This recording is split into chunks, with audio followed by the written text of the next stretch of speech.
द्वितीय पीयूसी छात्राओं को नमस्कार। कल की कक्षा में प्रतिशोध एकांकी को लेकर हम लोगों ने चर्चा की। तो यहाँ पर जैसे ही संस्कृत का महाकवि भारवी घर न लौटने के कारण से माता सुशीला और पिता श्रीधर बहुत चिंतित है। वहां पर चर्चा करते समय आभा का प्रवेश होता है, सेविका का, बाद में भारती का प्रवेश होता है। अंतिम तौर पर सुशीला और श्रीधर चर्चा करते रहते हैं। यहां पर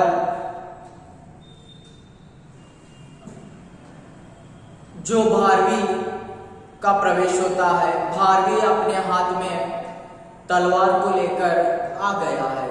तो माता और पिता हैरान हो जाते हैं। ಹಾಗಾದ್ರೆ ನಾವು ನಿನ್ನೆಯ ತರಗತಿಯಲ್ಲಿ ನೋಡಿದ ಹಾಗೆ ಏನಾಗಿದೆಪ್ಪ ಅಂತಂದ್ರೆ, ಭಾರ್ವಿ ಇದ್ದಾನೆ.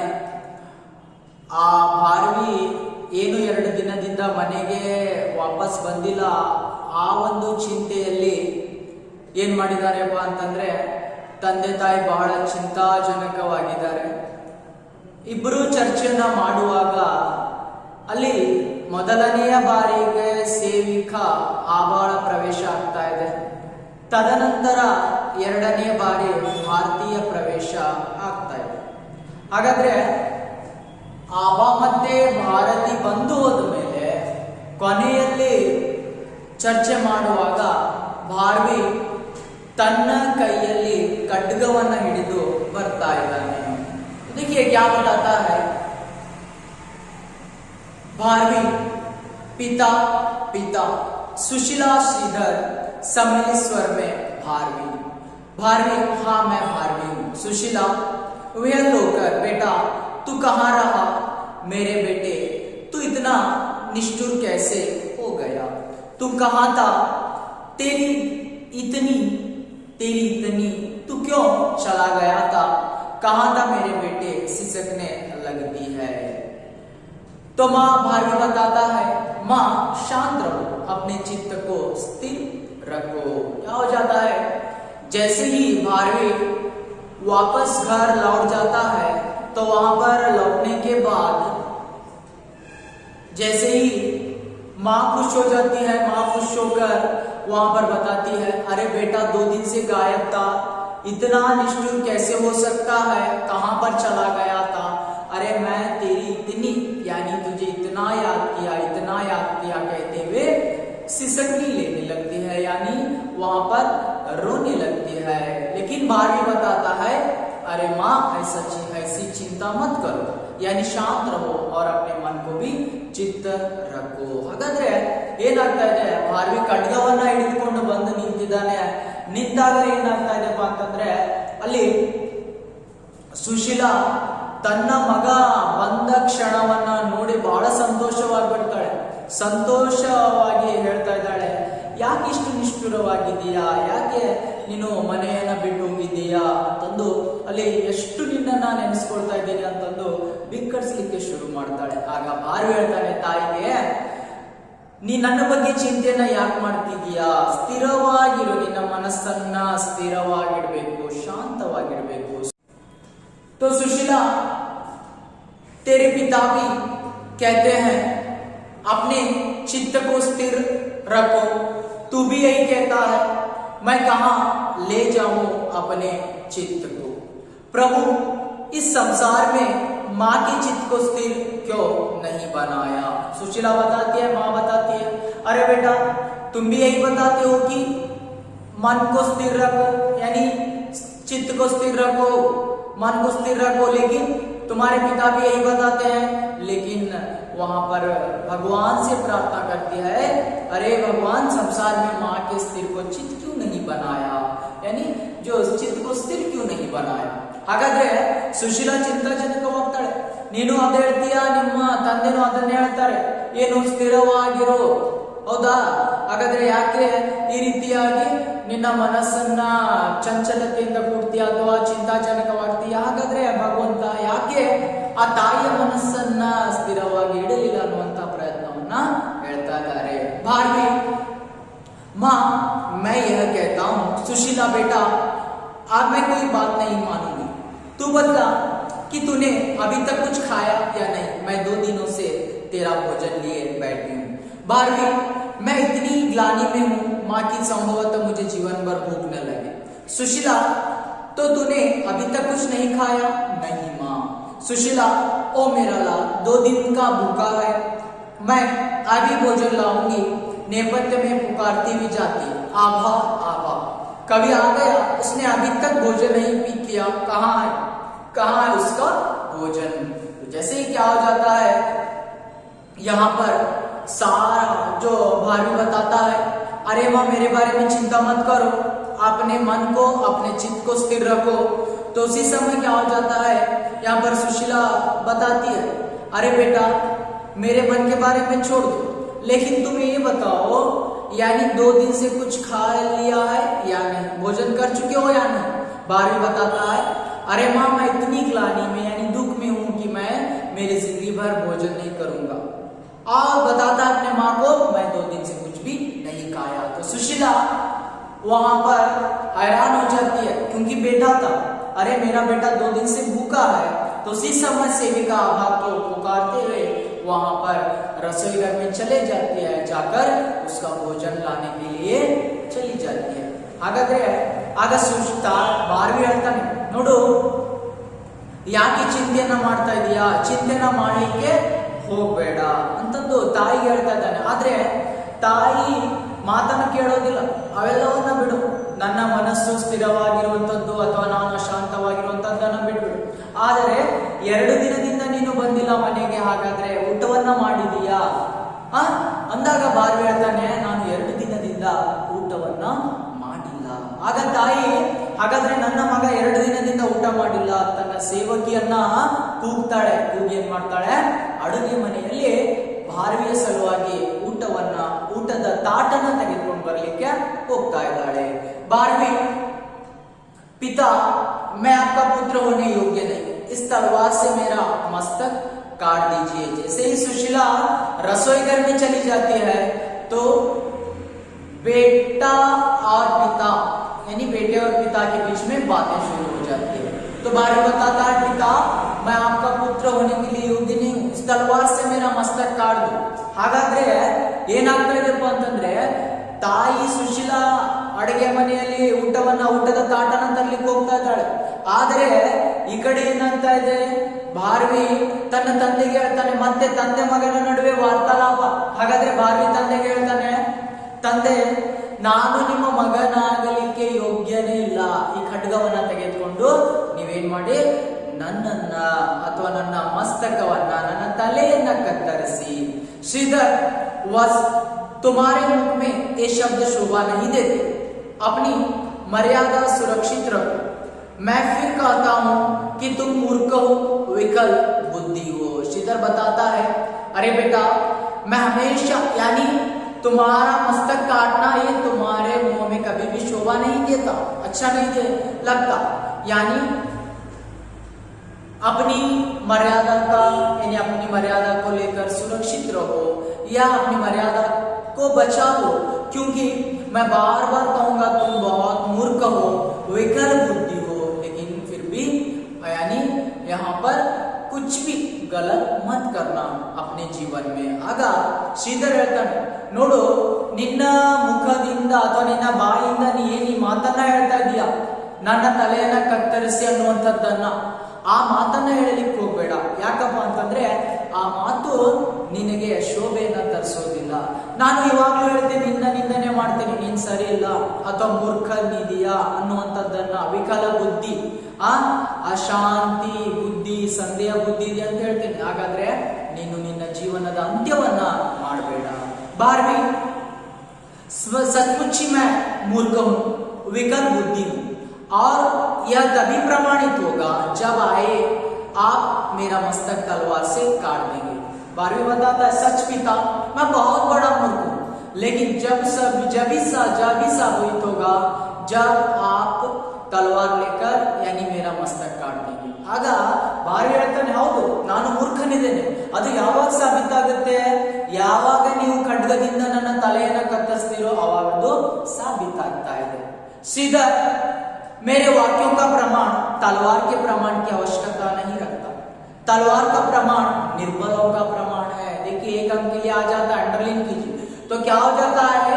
श्रीधर बताते हैं, यानी मेरे वाक्य, मैं तुम्हें इतना डांटता हूं तो यानी यहाँ पर तलवार लेकर तुम्हारा मस्तक काटना मतलब नहीं है, यानी तुम्हारे जीवन को सुधारना मेरा मतलब है. लेकिन तलवार का जो प्रमाण है या तलवार की जो प्रतिज्ञा है, कभी भी निर्बलों का प्रमाण, यानी तलवार हाथ में कौन लेता है? निर्बल लेता है, दुर्बल लेता है. लेकिन तुम तो दुर्बल नहीं हो. तलवार में हाथ में तलवार कैसे पकड़ सकते? ಆಗ ಶ್ರೀಧರ್ ಹೇಳ್ತಾನೆ, ನಾನು ಹೇಳುವಂತಹ ವಾಕ್ಯಗಳಿರ್ಬೋದು ಅಥವಾ ನಿನ್ನನ್ನ ನಿಂದನೆಯನ್ನ ಮಾಡ್ತಾ ಇರ್ಬೋದು, ಆ ಒಂದು ಪ್ರಮಾಣ, ಖಡ್ಗದ ಪ್ರಮಾಣ ಏನಾಗಿದೆಯಪ್ಪ ಅಂತಂದ್ರೆ, ನಾ ಹೇಳುವಂತ ವಾಕ್ಯಗಳು ನೀನು ಕೈಯಲ್ಲಿ ಖಡ್ಗವನ್ನ ಹಿಡಿದು ನಿನ್ನ ತಲೆಯನ್ನ ಕತ್ತರಿಸು ಅನ್ನುವಂಥದ್ದ ಪ್ರಮಾಣ ಅಲ್ಲ, ಪ್ರತಿಜ್ಞೆ ಅಲ್ಲ. ಯಾಕಂದ್ರೆ ಆ ಖಡ್ಗವನ್ನ ದುರ್ಬಲರು, ಅಶಕ್ತರು ಹಿಡಿತಾರೆ, ಆದ್ರೆ ಬಾರ್ವಿ ನಿನ್ನ ಕೈಯಲ್ಲಿ ಬರಬಾರ್ದು.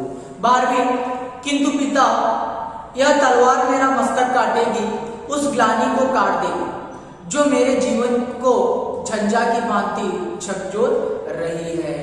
झंझा यानी तेज हवा, झकझोर यानी वहां पर हवा का जो झोंका होता है. तो बारहवीं बताता है, अरे पिता ये तलवार मेरी मस्तक को काट देना चाहिए, क्योंकि यानी मेरे जीवन में जब आपने मेरी निंदा की तो वहां पर मैंने समझा था आप मेरी निंदा कर रहे हैं, लेकिन मुझे अभी पता चला है आप मेरी उन्नति चाह रहे थे. तो ग्लानि यानी मेरे जीवन में ग्लानि, दुख छा गया है, तो मेरे जीवन से ग्लानि को हटाना है, मस्तक से यानी मस्तक को तलवार से काट दो. ಹಾಗಾದ್ರೆ ಬಾರ್ವಿ ಹೇಳ್ತಾನೆ, ನೋಡಿ ತಂದೆ, ಇವತ್ತು ನಾನು ಖಡ್ಗವನ್ನ ಹಿಡಿದಿದ್ದೀನಿ ಅಂತಂದ್ರೆ ನೀವು ಕವಿಗೋಷ್ಠಿಯಲ್ಲಿ ನನಗೆ ಅವಮಾನವನ್ನ ಮಾಡಿದ್ರೆ ಆದ್ರೆ ನಾನು ಸೇಡನ್ನ ತೀರಿಸ್ಕೊಳ್ಬೇಕಾಗಿತ್ತು. ಯಾವಾಗ ನಾ ಖಡ್ಗವನ್ನ ಹಿಡಿದು ಮನೆಯ ಮೂಲೆಯಲ್ಲಿ ಕೂತ್ಕೊಂಡಿದ್ದೆ, ನಿಮ್ಮ ಮಾತುಗಳನ್ನ ಕೇಳಿದೆ. ನೀವು ನನ್ನನ್ನ ಅವಮಾನವನ್ನ ಮಾಡಲಾರದೆ ನನ್ನಲ್ಲಿದ್ದಂತ ಅಹಂಕಾರವನ್ನ ಕಡಿಮೆ ಮಾಡಲು ಪ್ರಯತ್ನವನ್ನ ಮಾಡಿದ್ದೀರಾ. ಹಾಗಾಗಿ ನನ್ನ ಜೀವನದಲ್ಲಿ ದುಃಖ ಆವರಿಸ್ಬಿಟ್ಟಿದೆ. ಆ ದುಃಖವನ್ನ ದೂರ ಮಾಡ್ಬೇಕಂತಂದ್ರೆ ನೀವು ಆ ಖಡ್ಗದಿಂದ ನನ್ನ ತಲೆಯನ್ನ ಕತ್ತರಿಸಬೇಕಾಗಿದೆ. तो श्रीधर, ग्लानि से जीवन उत्पन्न नहीं होता, वह जीवन से ग्लानि उत्पन्न होती है. एक मार्क्स के लिए आ जाता है. तो श्रीधर बताता है, यानी ग्लानि से जीवन उत्पन्न नहीं होता, कभी भी दुख से जीवन उत्पन्न नहीं होता, यानी जीवन में दुख आ जाता है. ಆಗ ತಂದೆ ಹೇಳ್ತಾರೆ, ಯಾವಾಗಲೂ ದುಃಖದಿಂದ ಜೀವನ ರೂಪಿತವಾಗೋದಿಲ್ಲ, ಜೀವನದಲ್ಲಿ ದುಃಖ ಬರ್ತಾ ಇದೆ. और इस तरह ग्लानि प्रदान है, जीवन प्रदान नहीं है, जीवन प्रदान है. तो देखिए, अगर जीवन हम लोगों को भगवान ने दिया है तो जीवन में दुख आता है, तो हम लोगों को दुख एक लम्हे के लिए आ जाता है और एक लम्हे के लिए चला जाता है. हम लोग हमेशा दुख को दूर करना है और उससे नहीं डरना, इसलिए बताते हैं जीवन प्रदान हम लोगों के लिए. ಹಾಗಾದ್ರೆ ಶ್ರೀಧರ್ ಹೇಳ್ತಾರೆ, ನೋಡು, ಆ ಜೀವನ ಅನ್ನುವಂಥದ್ದು ಭಗವಂತ ಧಾರೆ ನಮಗೆ ಕೊಟ್ಟಿದ್ದಾನೆ. ಆ ಜೀವನದಲ್ಲಿ ದುಃಖ ಅನ್ನುವಂಥದ್ದು ಒಂದು ಅಂಗ, ಯಾಕಂದ್ರೆ ಅದು ಒಂದು ಕ್ಷಣಕ್ಕೆ ಬರುತ್ತೆ, ಮತ್ತೊಂದು ಕ್ಷಣಕ್ಕೆ ಹೋಗುತ್ತೆ. ಹಾಗಾದ್ರೆ ನಮಗೆ ಜೀವನನೇ ಪ್ರಮುಖವಾಗಿದೆ, ದುಃಖ ಅಲ್ಲ. ಜಬ್ ತುಮ್ जीवन के अधिकारी हो तो जीवन की शक्ति से ग्लानि को दूर करो, तलवार की अपेक्षा क्यों करते हो. वहां पर बताते हैं, अरे देखो, अगर तुम जीवन को चलाना चाहते हो या जीवन ही शक्ति मानते हो या जीवन की शक्ति ही ग्लानि है, तो अपनी वहां पर जीवन से उस दुख को दूर करो, यानी तलवार हाथ में क्यों लेते हो. ಹಾಗಾದ್ರೆ ಶ್ರೀಧರ್ ಹೇಳ್ತಾನೆ, ತಂದೆ ಹೇಳ್ತಾನೆ, ನೋಡು, ನೀನು ಏನ್ ಮಾಡ್ತಾ ಇದೀಯಪ್ಪ ಅಂತಂದ್ರೆ ನಿನ್ನ ಜೀವನದಲ್ಲಿ ದುಃಖನೇ ಪ್ರಮುಖ ಅಂತ ಹೇಳಿ ತಿಳ್ಕೊಳ್ತಾ ಇದೀಯ, ಅಥವಾ ಜೀವನದ ಶಕ್ತಿನೇ ದುಃಖ ಅಂತ ಹೇಳಿ ತಿಳ್ಕೊಳ್ತೀಯ ಅಂತಂದ್ರೆ ಆ ಜೀವನದಿಂದ ದುಃಖವನ್ನ ದೂರ ಮಾಡು, ಅದ್ರ ಬದಲಾಗಿ ಖಡ್ಗವನ್ನ ಯಾಕೆ ಹಿಡಿತೀಯ. और हाँ, तुम तो महाकवि हो, तुम्हारे हाथों में लेखनी चाहिए, तलवार नहीं. यह तलवार कैसी. तो बताते हैं, श्रीधर बताते हैं, अरे तुम महाकवि हो, संस्कृत के महाकवि हो, सारे पंडितों को पराजित करते हो, लेकिन तुम्हारे हाथों में लेखनी के बदले तलवार क्यों? ಹಾಗಾದ್ರೆ ನೀವು ಮಹಾಕವಿ ಇದ್ದೀಯ, ಸಂಸ್ಕೃತದ ಮಹಾಕವಿ, ಎಲ್ಲ ಜನರನ್ನ ಸೋಲಿಸ್ತೀಯ, ಪಂಡಿತರನ್ನ ಸೋಲಿಸ್ತೀಯ, ನಿನ್ನ ಕೈಯಲ್ಲಿ ಲೇಖನಿ ಇರಬೇಕು, ಆದರೆ ಈ ಖಡ್ಗ ಯಾಕಿದೆ? 12वीं पिता मैं महाकवि नहीं हूं तभी तो हाथों में लेखनी नहीं है, तलवार है।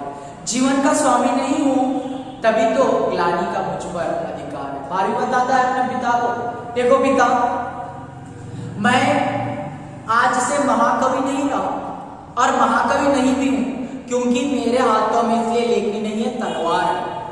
तो मैं जीवन का स्वामी नहीं हूं, यानी मालिक, अधिकारी नहीं हूं, क्योंकि मेरे जीवन में इसलिए दुख आकर घेर गया है, ग्लानि आकर घेर गई है।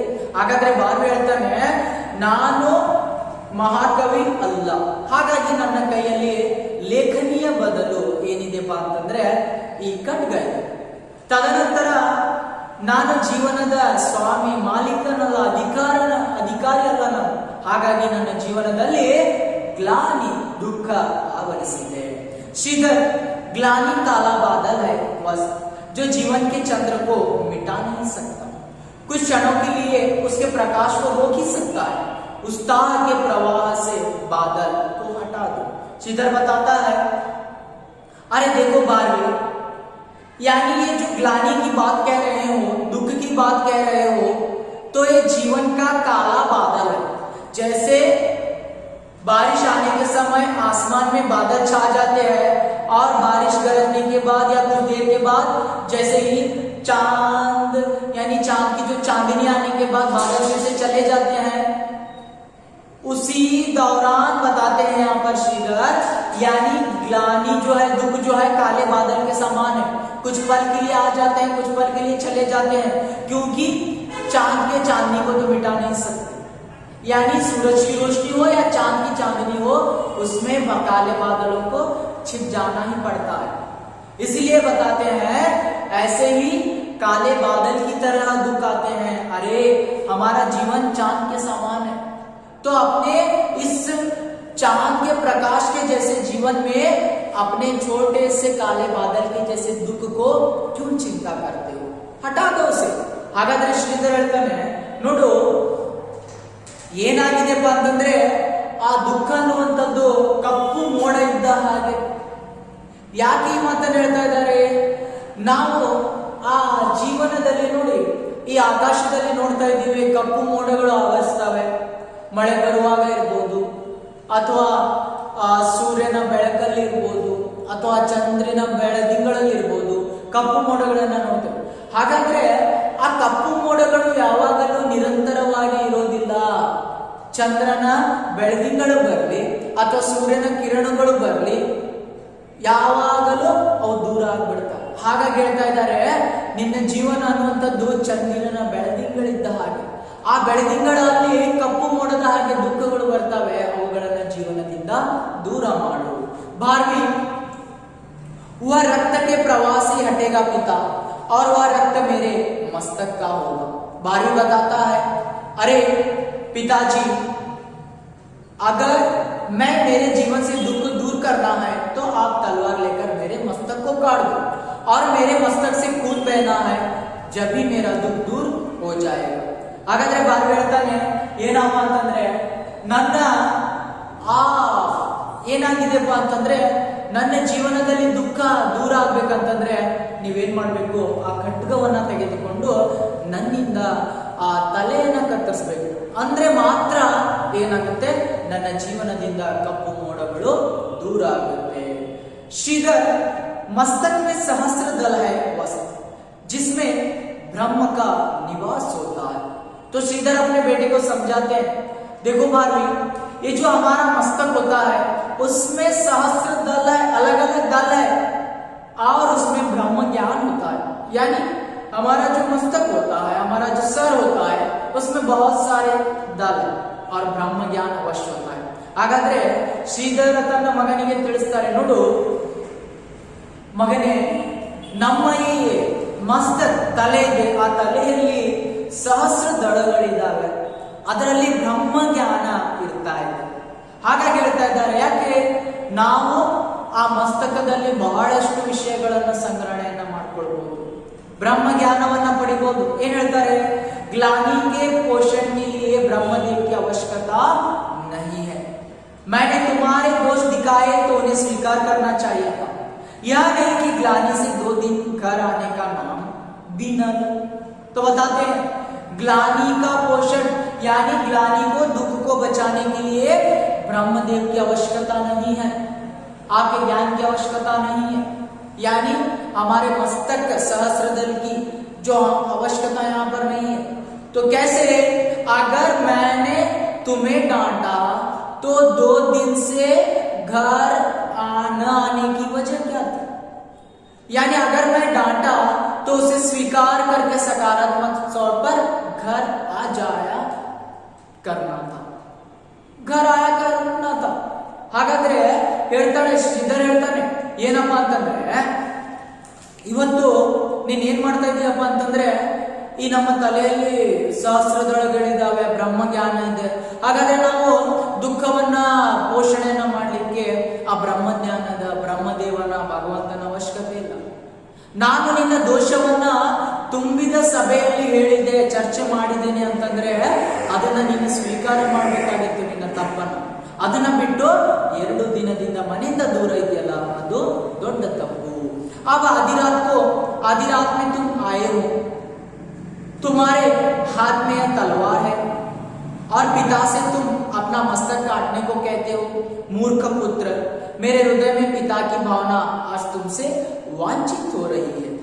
वांछित, इच्छित. देखिए श्रीधर बताता है, और आज 2 दिन से गायब है और आज आधी रात में आया है. आधी रात में आकर और बता रहा है कि मेरे मस्तक को काट दो. ये कैसी बात है? ಹಾಗಾದ್ರೆ ಇವತ್ತು ಏನ್ ಮಾಡ್ತಾ ಇದಾರಪ್ಪ ಅಂತಂದ್ರೆ, ತಂದೆ ಹೇಳ್ತಾನೆ, 2 ದಿನದಿಂದ ಮನೆಯನ್ನ ಬಿಟ್ಟಿದೀಯಾ, ಮನೆಯನ್ನ ಬಿಟ್ಟು ಇವತ್ತು ಬಂದು ಏನ್ ಮಾಡ್ತಾ ಇದೀಯಾ, ಅರ್ಧರಾತ್ರಿಯಲ್ಲಿ ಬಂದು ನನ್ನ ಮುಂದೆ ನಿಂತ್ಕೊಂಡು ನನ್ನ ತಲೆಯನ್ನ ಕತ್ತರಿಸು ಅಂತ ಹೇಳ್ತಾ ಇದೀಯಾ. ಇದು ಯಾವ ನ್ಯಾಯ? ಹಾಗಾದ್ರೆ ಈ ಒಂದು ನಿನ್ನ ಮಾತನ್ನ ನಾನು ನಂಬೋದಿಲ್ಲ, ಕೇಳೋದಿಲ್ಲ ಈ ಮಾತನ್ನ. ಯಾಕಂತಂದ್ರೆ ನನ್ನ ಹೃದಯದಲ್ಲಿ ಪಿತಾಕಿ ಭಾವನಾ ಆಸ್ ತುಮ್ಸೆ. ನೋಡಿ, ಹಾಗಾದ್ರೆ ಏನು ನೀನು ತಂದೆ ಅಂತೇಳಿ ನನ್ನ ಕರೀತಾ ಇದೀಯಾ, ಅದು ಏನಾಗ್ತಾ ಇದೆ, ವಾಂಛಿತ ಆಗ್ತಾ ಇದೆ, इच्छित ಆಗ್ತಾ ಇದೆ. 12वीं, पिता यह सब स्वीकार करता हूं, आपसे विवाद करना मुझे और कष्टप्रद होगा, किंतु मैं अपनी निर्बलता आपके सामने प्रकट करना चाहता हूं. पिछले 2 दिनों का कार्य प्रतिशोध से परिचालित था. शीतल प्रतिशोध. देखिए 12वीं बताता है, अरे पिता आप ये सभी बातों को छोड़ दो, लेकिन मैं आपके हर बात को स्वीकारना चाहता हूं और मैं अभी आपके साथ विवाद करना नहीं चाहता, लेकिन मैं इस बात को बताना चाहता हूं, अपनी निर्बलता के कारण मैं 2 दिनों से आपसे प्रतिशोध लेना चाह रहा था, बदला लेना चाह रहा था. तो पिता बताते हैं, बदला? कौन सा बदला? ಹೌದಾ? ಹಾಗಾದ್ರೆ 12वीं ಹೇಳ್ತಾನೆ ಏನಂತಂದು, 2 ದಿನದಿಂದ ಏನಾಗ್ತಾ ಇದೆಯಪ್ಪ ಅಂತಂದ್ರೆ, ನಾನು ಮನೆಯನ್ನ ಬಿಟ್ಟಿದ್ದೆ ನಿಜ. ಹಾಗಾದ್ರೆ ನನಗೆ ನಿಮ್ಮ ಜೊತೆ ಇನ್ನೂ ವಾದ ವಿವಾದವನ್ನ ಮಾಡ್ಲಿಕ್ಕೆ ನನ್ಗೆ ಇಷ್ಟ ಇಲ್ಲ, ಯಾಕಂದ್ರೆ ಅದು ನನಗೆ ದುಃಖ ಆಗುತ್ತೆ, ಕಷ್ಟ ಕೊಡುತ್ತೆ. ಆದರೆ ನನ್ನ ನಿರ್ಬಲತೆ, ನನ್ನ ಒಂದು ಅಶಕ್ತತೆಯನ್ನ ನೀವು ಇನ್ನೂ ಅಳತೆ ಮಾಡಬೇಡಿ. ನಾನು 2 ದಿನದಿಂದ ನಿಮ್ಮ ಪ್ರತಿಯಾಗಿ ಪ್ರತಿಶೋಧ ಸೇಡನ್ನ ತೀರಿಸ್ಕೊಳ್ತಾ ಇದ್ದೆ. ಶ್ರೀಧರ್, प्रतिशोध सेड़ना तीर्सಕೊಳ್ತಾ ಇದೆಯಾ, ಏನದು? 12वीं, हाँ पिता प्रतिशोध, आपने मुझे लांछित किया. देखिए 12वीं बताता है, जब मैं शास्त्रार्थ में विजयी हुआ, आपने मुझे सार्वजनिक रूप में लांछित किया. जिन पंडितों को मैं पराजित करता था, वे ही आपके वाक्यों को लेकर मेरा परिहास करते थे, सभाओं में लांछित करते थे. 2 बार जब आपने सब पंडितों के सामने मेरी निंदा की, तो मैं क्रोध और ग्लानि से भर गया. मैं घर नहीं लौट सका. मेरी सारी विजय की उमंग रसातल में चली गई. मैंने समझ लिया कि जब तक मेरे पिता वर्तमान है, तब तक मैं इसी प्रकार लांछित होता रहूंगा. तो 12वीं बताता है, अरे पिता, जैसे ही मैं 2 दिन से आपसे प्रतिशोध देना चाहता था, क्योंकि आपने मुझे लांछित किया, यानी मेरा अपमान किया, मेरी निंदा की। जब मैं शास्त्रार्थों में दूसरे कवियों के साथ, दूसरे पंडितों के साथ यानी विजयी होता था और मुझे आप सार्वजनिक तौर पर यानी सारे लोगों के सामने मेरा अपमान करते थे। जिन पंडितों को मैं हरा देता था, पराजित कर देता था, उन्हीं पंडितों के सामने जब आप मेरा अपमान करते थे, वही पंडित लोग मुझे क्या करते थे, सारे लोगों के सामने आपकी बातों को लेकर नकल करते थे, परिहास करते थे, मेरा मजाक उड़ा देते थे और सारी सभा में जाता था तो मेरा लांछित यानी मुझे अपमान करते थे। जब 2 बार आपने मुझे पंडितों के सामने निंदा की, मुझे बहुत गुस्सा आ गया और क्रोध से भर गया, मैं घर नहीं लौट सका और ये जो मेरी सारी जीत थी वह पानी में बहती चली गई। और मैंने समझ लिया अगर मैं जीत को तो हासिल कर लूंगा, लेकिन जब तक मेरे पिता रहेंगे मेरा अपमान होता रहेगा और अभी मैं मेरे पिता को क्या कर देना है, प्रतिशोध लेना है, यानी मेरे पिता की हत्या कर देना है। ಹಾಗಾದ್ರೆ ಬಾರು ಹೌದು, ನಾನು ಸೇಡನ್ನ ತೀರಿಸ್ಕೊಳ್ತಾ ಇದ್ದೆ. ಏನ್ ಮಾಡ್ತಾ ಇದ್ದೆಪ್ಪ ಅಂತಂದ್ರೆ 2 ದಿನದಿಂದ ಸೇಡನ್ನ ತೀರಿಸ್ಕೊಳ್ತಾ ಇದ್ದೆ. ತುಂಬಿದ ಸಭೆಯಲ್ಲಿ ಎಲ್ಲ ಪಂಡಿತರಿಗೆ ಶಾಸ್ತ್ರಾರ್ಥಗಳಲ್ಲಿ ಸೋಲಿಸ್ತಾ ಇದ್ದೆ. ಆದ್ರೆ ನೀವು ನನಗೆ ಸಾರ್ವಜನಿಕ ರೂಪದಲ್ಲಿ ಎಲ್ಲರ ಮುಂದೆ ಅವಮಾನವನ್ನ ಮಾಡ್ತಾ ಇದ್ದೆ.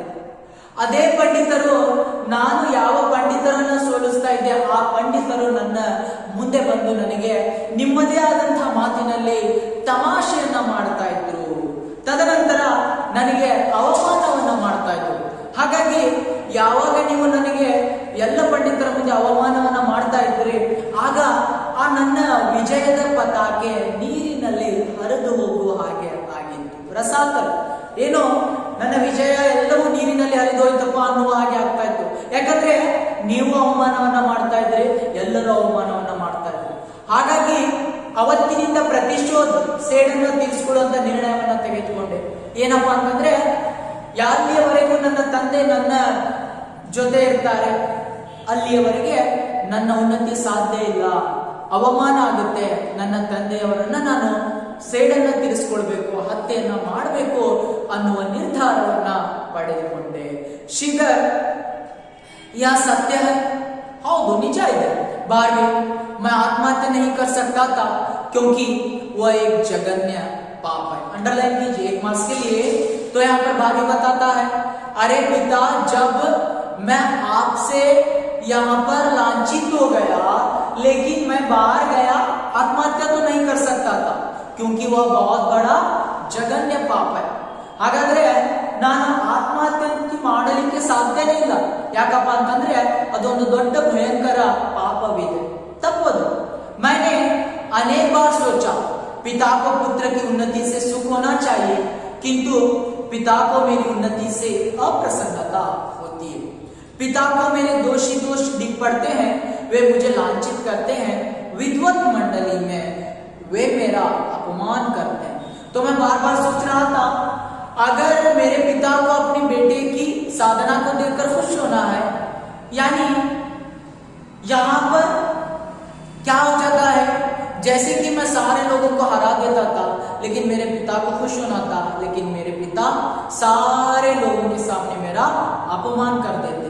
ಹಾಗಾದ್ರೆ ಭಾಗ್ಯ ಯೋಚನೆ ಮಾಡ್ತಾನೆ, ಹೇಳ್ತಾನೆ ತಂದೆಗೆ, ನಾನು ಪದೇ ಪದೇ ಯೋಚನೆ ಮಾಡ್ತಾ ಇದ್ದೆ ಏನಪ್ಪ ಅಂತಂದ್ರೆ, ನಾನು ಇಷ್ಟೆಲ್ಲ ಸಾಧನೆ ಮಾಡ್ತೇನೆ, ಜಯಶಾಲಿ ಆಗ್ತೇನೆ, ಆದ್ರೆ ನನ್ನ ತಂದೆ ಸಂತೋಷವಾಗುವುದನ್ನ ಬಿಟ್ಟು ಯಾಕೆ ಎಲ್ಲರ ಮುಂದೆ ಅವಮಾನವನ್ನ ಮಾಡ್ತಾರೆ ಅಂತೇಳಿ ಯೋಚನೆಯನ್ನ ಮಾಡ್ತಾ ಇದ್ದಾನೆ. ಹೀಗೆ ತಂದೆ ಮತ್ತು ಮಗ ವಾರ್ತಾಲಾಪವನ್ನ ಮಾಡ್ತಾ ಇದ್ದಾರೆ. तो अगली कक्षा में अगले पाठ को लेकर बताऊंगा.